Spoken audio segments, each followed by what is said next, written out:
एक बात हमेशा याद रखना, धोखे में जीने से अच्छा है अकेले जियो सुकून से। मैट्रिक एग्जाम में 2 नंबर का कंफर्म इससे आता ही आता है। साइन का सामने चलिए, ठीक है, और 60 डिग्री यहाँ पर है, 60 डिग्री के नीचे आइए और साइन के आगे बढ़ाइए। देखिए इस घर में आया तो यह साइन 60 डिग्री का मान है। त्रिकोणमिति अब खत्म, मैट्रिक का सवाल खत्म हो गया, उतर गया 7वां 8वां में। तो यहाँ से 3 गायब होगा, रूट को लेकर भाग जाएगा, तब बचेगा क्या। आज की इस वीडियो में हम लोग मान सारणी के मदद से प्रश्न सोल्व करना सीखेंगे, जो मैट्रिक के एग्जाम में 2 नंबर को रहता ही है। तो चलिए वीडियो को शुरू करते हैं।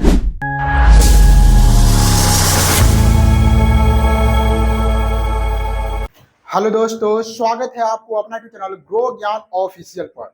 आशा करते हैं आप लोग स्वस्थ होंगे, मस्त होंगे और अपनी मंजिल को पाने के लिए जी जान से मेहनत कर रहे होंगे। एक बात हमेशा याद रखना, धोखे में जीने से अच्छा है अकेले जियो सुकून से।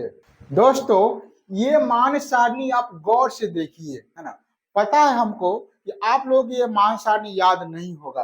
पिछले क्लास में हम मान सारणी का वीडियो बना चुके हैं। अगर आप वो वीडियो देखे होइएगा तो याद करने का जरूरत नहीं होगा, आपको ऐसे ही याद हो गया होगा।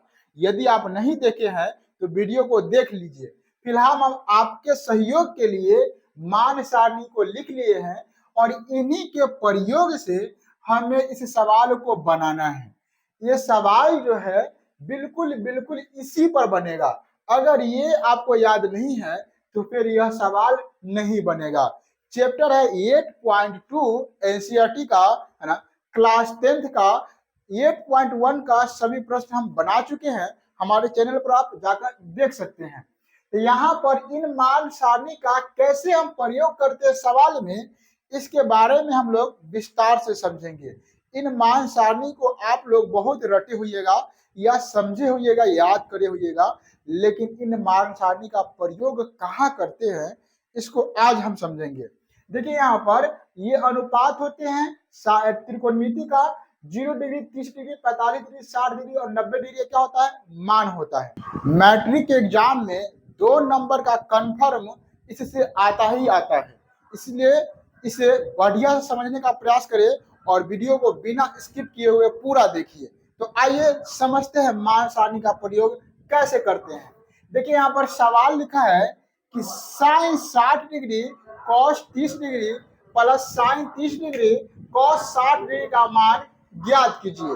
ठीक है, तो यहाँ पर आपको एक चीज दिखाई दे रहा होगा, 60 डिग्री 30 डिग्री, 30 डिग्री 60 डिग्री। एक बात ध्यान रखिएगा, यदि साइन और कॉस या त्रिकोणमिति के कोई भी 2 अनुपात आपस में सटे हो और इसके बीच में किसी भी चीज का चिन्ह न हो, न प्लस न गुना न भाग, किसी भी चीज का चिन्ह न हो, तो आप समझिएगा कि उसके बीच में गुना का चिन्ह है।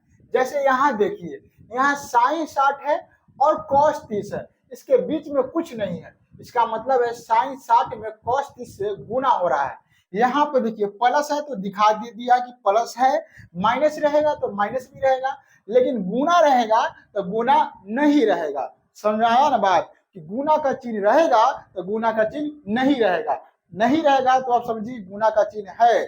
ठीक है, यहाँ पर साइन 30 डिग्री है और यहाँ पर कॉस 60 डिग्री है, इसमें कुछ चिन्ह नहीं है, तो आप समझिए कि गुना का ही चिन्ह है। ठीक है, तो अब हम लोग मान रखते हैं। देखिए यहाँ पर साइन 60 डिग्री है, तो साइन 60 डिग्री का मान कैसे खोजेंगे, कैसे पता चलेगा कि साइन 60 डिग्री किसे कहते हैं।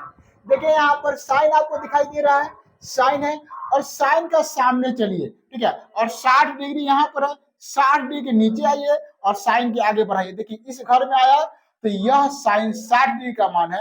कितना होता है साइन 60 डिग्री का मान, कमेंट बॉक्स में अवश्य कमेंट करिए। आप लोग तो देख लिए होइएगा, √3 बटा कितना होता है, 2, √3/2 साइन 60 का मान होता है। तो यहाँ पर साइन 60 की जगह पर हम लिखेंगे √3/2। जैसा कि आपको हम बताए हैं कि यहाँ पर कॉस के साथ क्या चीज का रिलेशन है, तो गुना का रिलेशन है, तो हम लोग गुना यहाँ पर देंगे।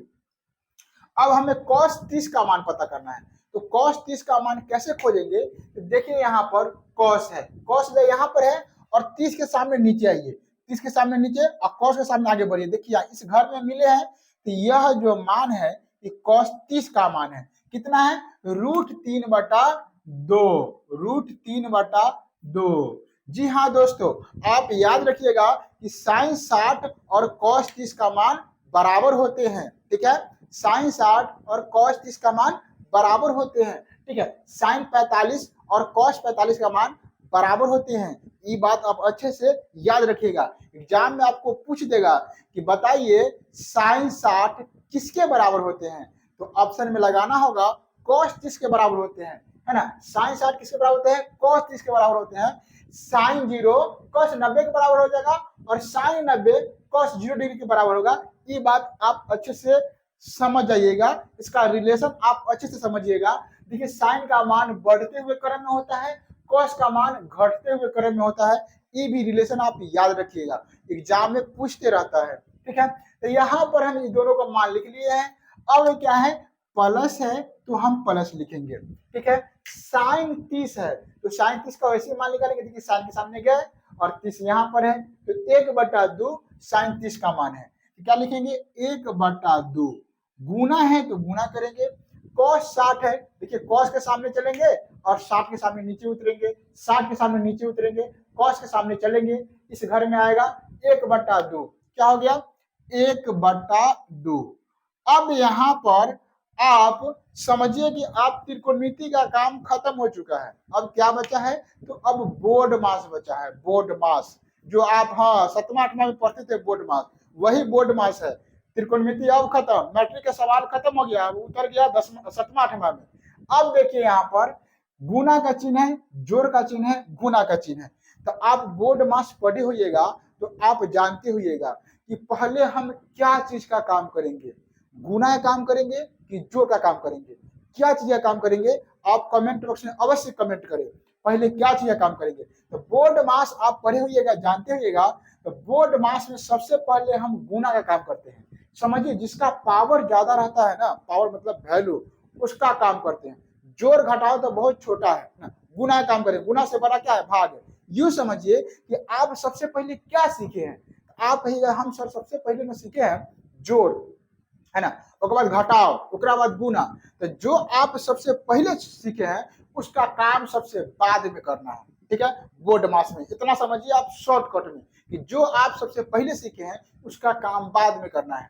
आप भाग सीखिएगा, भाग के बाद एलसीएम, लघुत्तम, महत्तम, बटा घटाओ, उसके बाद कोष्ट टूस्ट ब्रैकेट ब्रैकेट सीखे होइएगा। ठीक है, तो उसी अनुसार से इसमें काम करना है। तो यहाँ पे देखिए गुना का काम हम लोग पहले करेंगे। अब यहाँ पर एक चीज दिखाई दे रहा, √3 में √3 से गुना करना है, 2 में 2 से गुना करना है। तो आपको पता है कि √3 में √3 से गुना करते हैं तो इसका मतलब होता है यहाँ भी रूट है, यहाँ भी रूट है, तो हम एक ही साथ रूट लगा देते हैं, √3 गुने रूट, और यहाँ पर √3 के होल स्क्वायर करेंगे।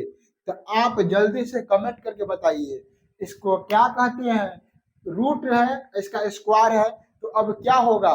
कमेंट करिए। रूट भी हटेगा और 2 भी हटेगा, उसका स्क्वायर भी हटेगा।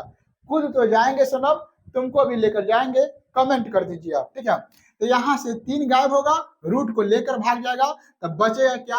3। तो यहाँ पर √3 में √3 से गुना होगा तो रूट उड़ जाएगा और क्या बचेगा? 3 बचेगा, और 2 में 2 से गुना करेंगे तो 4। यह 3 कैसे आया है यहाँ पर आपको बता दिया गया है कि यह 3 कैसे आया है। यूं समझिए कि अब आपको इतना नहीं करना है, जब आपको 2 गो संख्या एक ही जैसे मिले और उस पर रूट लगल रहे तो समझिए कि वो दोनों संख्या के बदले एक गो संख्या लिखते हैं और रूट को उड़ा देते हैं। बात समझ गए? तो यहाँ से आप √3/4 निकल गया। फिर प्लस करेंगे, नीचे में नीचे से गुना, ऊपर में ऊपर से गुना करेंगे। तो 2 में 2 से गुना करेंगे तो होगा 4, 1 में 1 से गुना करेंगे तो होगा 1। अब यहाँ से आप बटा पर के जोड़ बना सकते हैं। बटा पर के गुना का काम खत्म हो चुका है। जी हाँ, बटा पर के गुना में जहां कटेगा वहां पर अवश्य काटेंगे, ये बात आप अच्छे से याद रखिएगा। ठीक है, अब क्या करना है?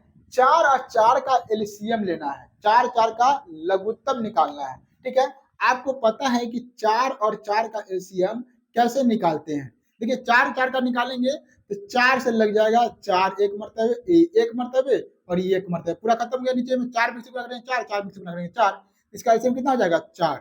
और यूं समझिए कि जब दो संख्या बराबर हो और उसका एलसीएम लिया करे या लेना पड़े तो वही संख्या एलसीएम हो जाता है, निकालने के चक्कर में नहीं रहिएगा। देखिए 4 में 4 से भाग करेंगे, 4 में 4 से भाग करेंगे तो कितना आएगा, तो कहिएगा 1 आएगा, कट गया। इस 1 को पकड़ के रखिए, इस 1 को यहाँ पर लिखिए और इस 3 को यहाँ पर लिखिए और गुना में लिखिए।